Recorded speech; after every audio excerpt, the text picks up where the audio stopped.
Maria Anastasia Kera dengan nomor induk mahasiswa 2110105034453. Di sini saya akan menjelaskan tentang pengertian dari metode peramalan.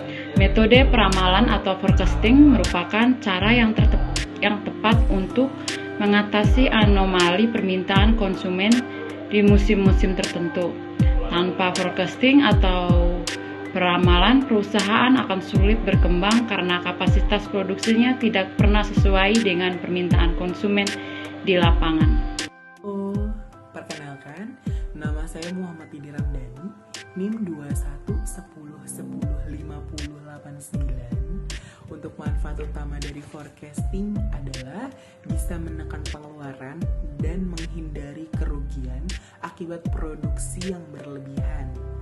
Dan untuk kapasitas produksi ini dapat disesuaikan dengan data permintaan dari forecasting tersebut. Hai, selamat malam. Perkenalkan, nama saya Tiara Melia dengan NIM 2110502701.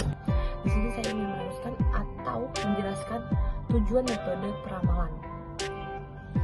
Di sini tujuan metode peramalan dibagi menjadi 3.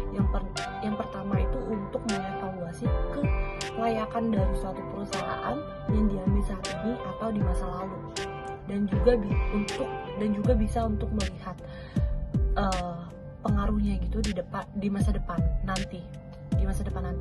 Dan yang kedua itu ada untuk memperhitungkan estimasi time delay atau penundaan waktu dalam pembuatan keputusan bisnis dan waktu untuk pengimplementasian keputusan suatu rencana gitu. Dan yang ketiga itu untuk dijadikan dasar atau alasan dalam mengambil keputusan atau rencana. Dengan begitu rencana dalam berbisnis pun akan bekerja lebih efektif. Terima kasih. Halo, perkenalkan, nama saya Dodi Saputra dengan nomor induk mahasiswa 21101050371.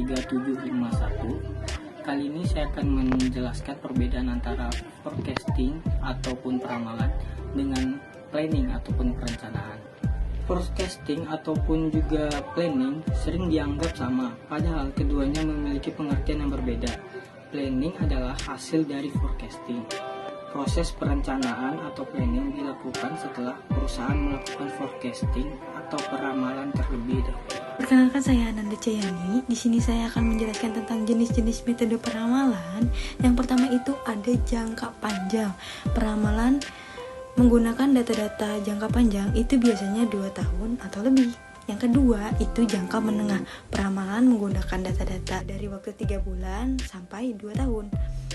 Yang ketiga itu jangka pendek. Peramalan menggunakan data-data jangka pendek itu biasanya 0 sampai 3 bulan. Nama saya Rahmat Mauludi, NIM saya 211010503601. Forecasting berdasarkan ketersediaan data. Yang pertama yaitu ada metode kualitatif. Jenis peramalan dengan metode kualitatif contohnya adalah analisa data ekonomi, riset pasar, wawancara, atau diskusi. Dan yang kedua, metode kuantitatif. Hasil forecasting akan lebih akurat karena menggunakan pendekatan data dan angka.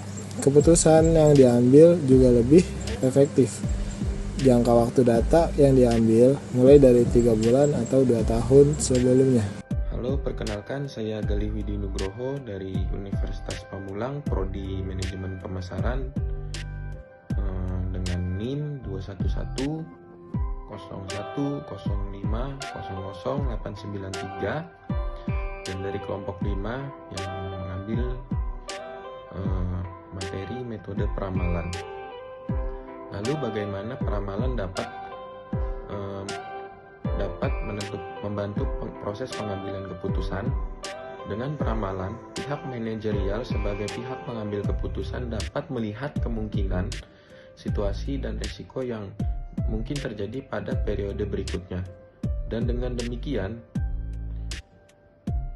mempengaruhi hasil akhir dalam pengambilan keputusan yang akan ditentukan.